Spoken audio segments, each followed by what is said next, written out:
ఓం శాంతి 5/5/2026 సాకార ఈశ్వరీయ మధుర మహావాక్యాలు. మధురమైన పిల్లలారా, సుఖశాంతుల వరదానము ఒక్క బాబా నుండి మాత్రమే లభిస్తుంది. ఏ దేహదారుల నుండి లభించదు. మీకు ముక్తి జీవన్ముక్తుల మార్గాన్ని చూపించేందుకు బాబా వచ్చారు. ప్రశ్న: బాబా జతలో వెళ్లేందుకు 1. రెండవది, సత్యుగము ఆదిలో వచ్చేందుకు పురుషార్థం ఏది? ఏ ప్రయత్నం చేస్తే బాబా జతలోనూ వెళ్తాము, సత్యుగమ ఆదిలోనూ రాగలము? జవాబు: బాబా జతలో వెళ్ళాలి అంటే సంపూర్ణ పవిత్రులుగా అవ్వాలి. సత్యుగమ ఆదిలో వచ్చేందుకు ఇతర సాంగత్యాల నుండి బుద్ధి యోగాన్ని త్రెంచి ఒక్క తండ్రి స్మృతిలో ఉండాలి. ఆత్మ అభిమానులుగా తప్పకుండా అవ్వాలి. ఆత్మ అభిమాని అయినట్టయితేనే ఇతర సాంగత్యాల నుండి బుద్ధి యోగాన్ని త్రెంచి ఒక్క తండ్రి స్మృతిలో ఉండగలం. ఒక్క తండ్రి శ్రీమతాన్ని మాత్రమే అనుసరిస్తే ఉన్నత పదవి పొందే అధికారం లభిస్తుంది. పాట: నయనహీనులకు మార్గాన్ని చూపించండి ప్రభు. ఓం శాంతి. పాటని ఎవరు పాడారు? పిల్లలు. ఎందుకంటే అందరికీ తండ్రి ఒక్కరే, వారిని రచయిత అని అంటారు. రచన రచయితను పిలుస్తుంది. బాబా అర్థం చేయించారు, భక్తి మార్గంలో మీకు ఇరువురు తండ్రులున్నారు. ఒకరు లౌకికం శరీరానికి, మరొకరు పారలౌకికం పరమాత్మ. సర్వాత్మల తండ్రి ఒక్కరే. తండ్రి ఒక్కరే అయినందున ఆత్మలందరూ పరస్పరం సోదరులము అని అంటారు. ఓ గాడ్ ఫాదర్, ఓ పరమపిత, దయ చూపించండి, క్షమించండి అని ఆ తండ్రిని పిలుస్తారు. భక్తుల రక్షకుడు భగవంతుడు ఒక్కరే. మొట్టమొదట మనకు ఇద్దరు తండ్రులు అనే విషయాన్ని అర్థం చేయించాలి. పారలౌకిక తండ్రి అయితే అందరికీ ఒక్కరే. పోతే లౌకిక తండ్రి శరీరాలకు ప్రతి ఒక్కరికి వేరువేరుగా ఉంటారు. ఇప్పుడు లౌకిక తండ్రి గొప్పవారా, లేక సర్వాత్మలకు తండ్రి పారలౌకిక తండ్రి గొప్పవారా? లౌకిక తండ్రిని ఎప్పుడు భగవంతుడు అని లేక పరమపిత అని అనరు. ఆత్మల తండ్రి ఒక్క పరంపిత పరమాత్మయే. ఆత్మ పేరు ఎప్పుడు మార్పు చెందదు, శరీరం పేరు మారుతుంది. ఆత్మ భిన్న భిన్న శరీరాలను ధరించి పాత్రలను అభినయిస్తుంది, అనగా పునర్జన్మలు తీసుకుంటుంది. చివరికి మొత్తం ఎన్ని జన్మలు లభిస్తాయో అది కూడా తండ్రి వచ్చి అర్థం చేయిస్తారు. పిల్లలారా, మీకు మీ జన్మల గురించి తెలియదు. తండ్రి భారతదేశంలోనే వస్తారు. వారి పేరు శివ. శివ పరమాత్మ అని కూడా అంటారు. శివ జయంతి లేక శివరాత్రి కూడా ఆచరిస్తారు. వారు నిరాకారులు. ఆత్మ కూడా నిరాకారమే. నిరాకార లోకం నుండి పాత్ర చేసేందుకు సాకార లోకానికి వస్తుంది. ఇప్పుడు నిరాకార శివుడు శరీరం లేకుండా పాత్రను అభినయించలేరు. మనుషులు ఈ విషయాలను కొంచెం కూడా అర్థం చేసుకోవడం లేదు. నయన రహితులుగా ఉన్నారు, గ్రుడ్డివారిగా. ఈ శరీరంలో 2 నేత్రాలైతే అందరికీ ఉన్నాయి, కానీ మూడవదైన జ్ఞాన నేత్రం ఎవ్వరికీ లేదు. దీనిని దివ్య చక్షువు అని కూడా అంటారు. ఆత్మ తన తండ్రిని మర్చిపోయింది. అందుకే నయనహీనులకు మార్గాన్ని చూపమని పిలుస్తూ ఉన్నారు. ఎక్కడికి మార్గం చూపించాలి? శాంతిధామము, సుఖధామానికి. సర్వుల సద్గతి దాత సద్గురు ఒక్కరే. మనుషులు మనుషులకు గురువులై సద్గతి ఇవ్వలేరు, స్వయం సద్గతిని పొందలేరు, ఇతరులకు కూడా ఇవ్వలేరు. ఒక్క తండ్రి మాత్రమే సర్వులకు సద్గతిని ఇవ్వగలరు.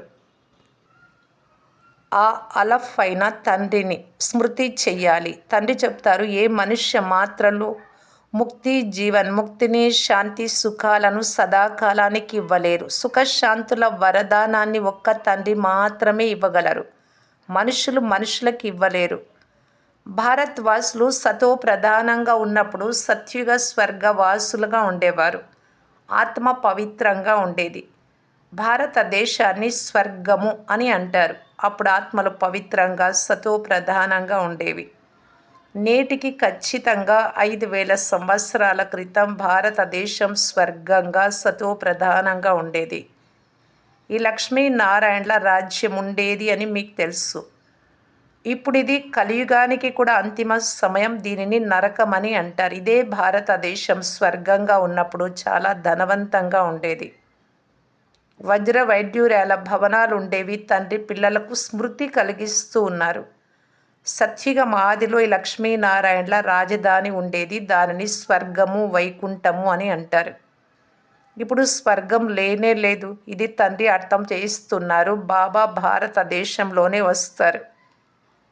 నిరాకారుడైన శివుడి జయంతిని కూడా ఆచరిస్తారు. కానీ వారు ఏం చేస్తున్నారో ఎవ్వరికీ తెలియదు. ఆత్మలైన మన తండ్రి శివుడు వారి జయంతిని మనం ఆచరిస్తాము.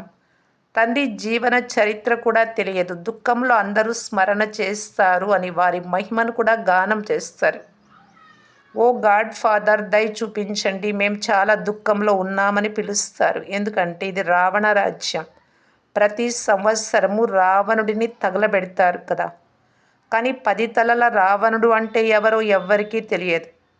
మనము రావణుణ్ణి ఎందుకు తగలబెడతాము? ఇతని ఎలాంటి శత్రువు అయినందున అతని బొమ్మను తయారు చేసి తగలబెడుతున్నాము అని ఎవ్వరికీ తెలియదు. భారతవాసులకు అస్సలు తెలియదు. ఎందుకంటే జ్ఞానం అనే మూడవ నేత్రం లేదు. అందుకే వారు రామరాజ్యం కావాలి అని వేడుకుంటారు. స్త్రీలో 5 వికారాలు, పురుషునిలో 5 వికారాలు ఉన్నాయి. ఇదే రావణుడు. అందుకే దీనిని రావణ సంప్రదాయం అని అంటారు. ఈ రావణుడు అనే పంచవికారాలే అత్యంత పెద్ద శత్రువు. ఇతని దిష్టి బొమ్మను తయారు చేసి కాలుస్తారు. మేము తగలబెడుతున్న ఈ రావణుడు ఎవరో భారతవాసులకు తెలియదు. రావణ రాజ్యం అనగా 5 వికారాలు ఎప్పటి నుండి ప్రారంభమయ్యాయో కూడా ఎవ్వరికీ తెలియదు. రామరాజ్యం సత్య త్రేతాయుగాలలో, రావణ రాజ్యం ద్వాపర కలియుగాలలో ఉంటుంది అని తండ్రి అర్థం చేయిస్తారు. సత్యుగంలో ఈ లక్ష్మీనారాయణల రాజ్యం ఉండేది. వారికి రాజ్యం ఎక్కడి నుండి ఎలా లభించిందో ఎవ్వరికీ తెలియదు. ఇవి తెలుసుకోవాల్సిన విషయాలు. దీనిపై గమనం ఉంచాలి. తండ్రి అత్యంత ప్రియమైన వారు. అందుకే వారిని భక్తి మార్గంలో కూడా పిలుస్తారు. భారతదేశంలో లక్ష్మీనారాయణల రాజ్యం ఉన్నప్పుడు దుఃఖం యొక్క నామరూపాలు కూడా ఉండేవి కాదు. ఇప్పుడు ఇది దుఃఖధామం. అనేక ధర్మాలు ఉన్నాయి. సత్యుగంలో ఒకే ధర్మం ఉండేది. మిగిలిన ఆత్మలన్నీ ఎక్కడికి వెళ్ళిపోతాయో కూడా ఎవ్వరికీ తెలియదు. ఎందుకంటే నయనహీనులుగా ఉన్నారు. శాస్త్రాల ద్వారా ఎవ్వరికీ జ్ఞాన మూడవ నేత్రం లభించదు. జ్ఞాన నేత్రము జ్ఞాన సాగరుడైన పరంపిత పరమాత్మనే ఇస్తారు. ఆత్మకు మూడవ నేత్రం లభిస్తుంది. తాను ఎన్ని జన్మలు తీసుకున్నదో, సత్యుగంలో ఏ దేవీ దేవత రాజ్యం ఉండేదో అది ఏమైపోయిందో ఆత్మ మర్చిపోయింది. మనుష్యులు 84 జన్మలు తీసుకుంటారు అని గానం కూడా చేస్తారు. 84 జన్మల చక్రం అని కూడా అంటారు. కానీ ఏ ఆత్మ 84 జన్మలు తీసుకుంటుంది? ఎవరైతే మొట్టమొదట భారతదేశంలోకి వస్తారో వారు దేవీ దేవతలుగా ఉండేవారు. వారు మళ్ళీ 84 జన్మలు అనుభవించి చివరిలో పతితంగా అవుతారు. హే పతిత పావన అని మహిమ కూడా చేస్తారు. కనుక తాము పతితులము అని వారే నిరూపిస్తారు. కనుకనే ఓ పతిత పావన, మేం పతితులయ్యాము, మమ్మల్ని పావనం చేసేటటువంటి ఆత్మారామ రండి, మమ్మలను పావనంగా చేయండి అని పిలుస్తారు. ఎవరు స్వయం పతితులుగా ఉంటారో వారు ఇతరులను పావనంగా ఎలా చేయగలరు? బాబా చెప్తారు, అర్ధకల్పం భక్తి మార్గంలో రావణ రాజ్యం 5 వికారాలున్న కారణంగా భారతదేశం ఇంతటి దుఃఖాన్ని పొందింది. 84 జన్మలు తప్పకుండా తీసుకుంటారు. దాని లెక్క కూడా అర్థం చేయించాలి. మొట్టమొదట సత్యుగంలో సతో ప్రధానంగా, త్రేతాలో సతో. ఈ విధంగా ఆత్మలో మలినాలు చేరుతాయి. ద్వాపరయుగం నుండి తండ్రి భారతదేశంలోనే వస్తారు. శివ జయంతి ఆచరింపబడుతున్నది కదా. మిగిలిన ఆత్మలందరూ గర్భము ద్వారా జన్మ తీసుకుంటారు. నేను సాధారణ వృద్ధ శరీరంలో ప్రవేశిస్తాను. బ్రహ్మబాబాకు అనేక జన్మల అంతిమ జన్మ ఇది. ఏ ఒక్కరికి మాత్రమే అర్థం చేయించరు. పరమాత్మ వచ్చారు అంటే ఇది గీతా పాఠశాల. మనుషులను దేవతలుగా తయారు చేసేందుకు ఇక్కడ రాజయోగం నేర్పించబడుతుంది. మీరు ఇక్కడకు స్వర్గ సామ్రాజ్యాన్ని ప్రాప్తి చేసుకునేందుకు వచ్చారు. దీనిని తండ్రి మాత్రమే ఇవ్వగలరు. గీత చదవడం ద్వారా ఎవ్వరూ రాజులుగా అవ్వలేరు, ఇంకా పేదవారుగా అవుతూ వచ్చారు. తండ్రి గీతా జ్ఞానాన్ని వినిపించి రాజులుగా తయారు చేస్తారు. ఇతరుల ద్వారా గీతను వినడం వల్ల నిరుపేదలుగా అయిపోయారు. భారతదేశంలో లక్ష్మీనారాయణ రాజ్యం ఉన్నప్పుడు శాంతి, పవిత్రత, సుఖ సంపదలు ఉండేవి. పవిత్ర గృహస్థ ఆశ్రమం ఉండేది. అక్కడ హింస యొక్క నామరూపాలే లేవు. మళ్ళీ ద్వాపరయుగం నుండి హింస ప్రారంభమైంది. కామ ఖడ్గాన్ని ఉపయోగిస్తూ మీ స్థితి ఇలా తయారైంది. సత్యుగంలో 100% ఐశ్వర్యవంతులుగా సతోప్రధానంగా ఉండేవారు. ఈ రహస్యమే మనుషులకు, ఏ సాధు సత్పురుషులు మొదలైన వారెవ్వరికీ తెలియదు. జ్ఞాన సాగరులు, పతిత పావనులు అయిన తండ్రియే వచ్చి సతోప్రధానంగా అయ్యేందుకు యుక్తులు తెలిపిస్తారు. రావణుడి మతానుసారం మనుషుల స్థితి ఎలా అయిపోయిందో చూడండి. రాజులు కూడా ఎవరైతే పవిత్ర రాజులుగా ఉండి వెళ్ళిపోయారో దేవీ దేవతలు వారి చరణాలపై పడి, మీరు సర్వగుణ సంపన్నులు, మేము నీచులము, పాపులము, మాలో ఏ గుణాలు లేవు, మాపై దయ చూపండి, మమ్ములను మందిర యోగ్యంగా తయారు చెయ్యండి అని వారి మహిమను గానం చేస్తారు. తండ్రి ఎలా వచ్చి మళ్ళీ దేవీ దేవత ధర్మాన్ని స్థాపన చేయిస్తారో ఎవ్వరికీ తెలియదు. మేమే దేవీ దేవత ధర్మం వారము, మేమే క్షత్రియ వైశ్య శూద్రులుగా అయ్యాము. ఇన్ని జన్మలు తీసుకొని ఇప్పుడు 84 జన్మలు పూర్తి అయినాయి అని మీకు తెలుసు. మళ్ళీ సృష్టి చక్రం తిరగాల్సి ఉంది కనుక మళ్ళీ మీరు ఇక్కడే పావనంగా అవ్వాలి. పతితులు సుఖధామంలోకి, శాంతిధామంలోకి వెళ్ళలేరు. సతో ప్రధానంగా ఉన్న మీరు తమో ప్రధానంగా అయ్యారు. స్వర్ణిమ యుగం నుండి మళ్ళీ ఇప్పుడు ఇనుప యుగంలోకి వచ్చారు. మళ్ళీ స్వర్ణిమ యుగము వారిగా అవ్వాలి. అప్పుడే ముక్తిధామము, సుఖధామంలోకి వెళ్ళగలరు అని బాబా చెప్తారు. భారతదేశం సుఖధామంగా ఉండేది, ఇప్పుడు దుఃఖధామంగా ఉంది. నయనహీనులైన మాకు మార్గాన్ని చూపండి, మేము శాంతిధామంలోకి ఎలా వెళ్ళాలి అని పాటలో కూడా విన్నారు. వారు పరమాత్మ సర్వవ్యాపి, ఫలానా అవతారము, పరశురామ అవతారం ఇలా అంటూ ఉంటారు. ఇప్పుడు తండ్రి పరశురాముడై ఎవరినైనా హతమారుస్తూ ఉంటారా? ఇలా జరగదు.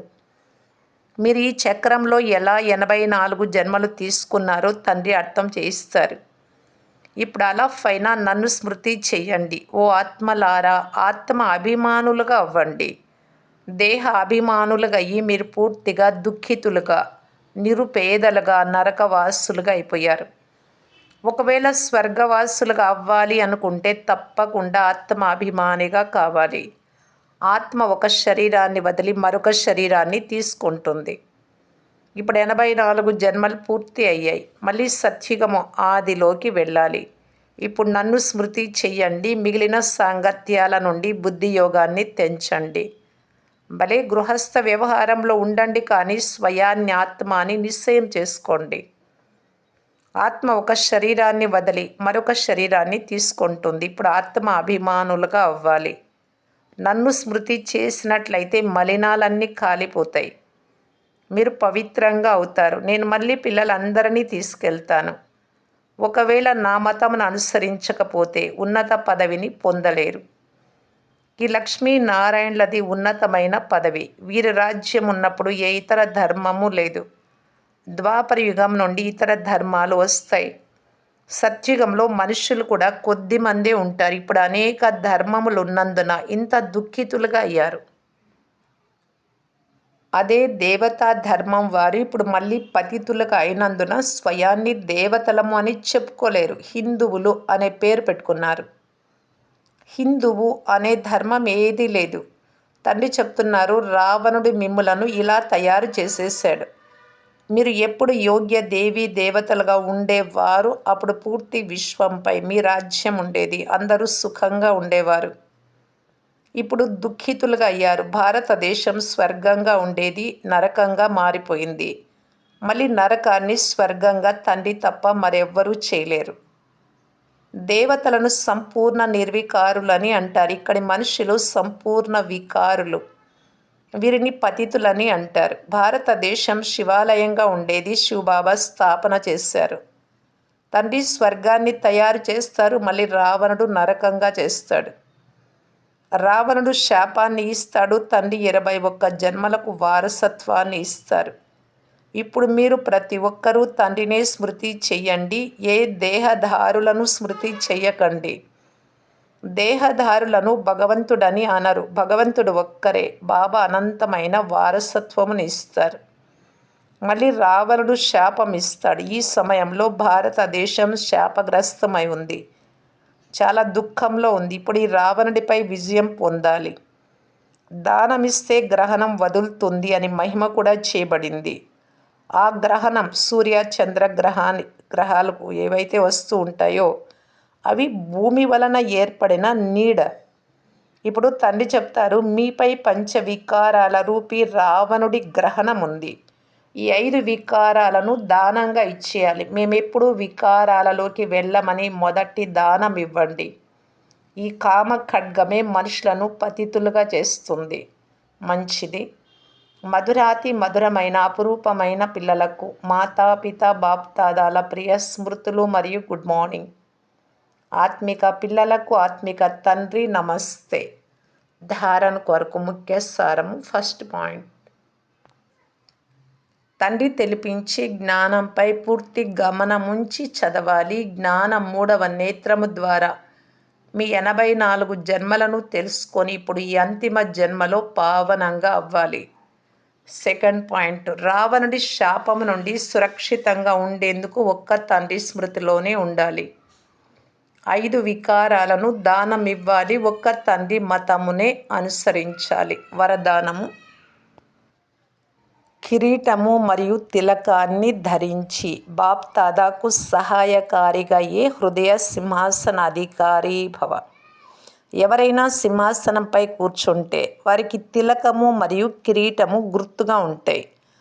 అలా ఎవరైతే బాబా హృదయ సింహాసన అధికారులుగా ఉంటారో, బాబా హృదయంలో చోటు లభిస్తుందో, వారి మస్తకంపై సదా అవినాశి ఆత్మిక స్థితి యొక్క తిలకము దూరము నుండే ప్రకాశిస్తూ కనిపిస్తుంది.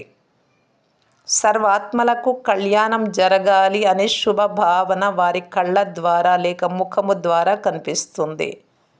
వీరి ప్రతి సంకల్పము, మాట మరియు కర్మ తండ్రి సమానంగా ఉంటాయి.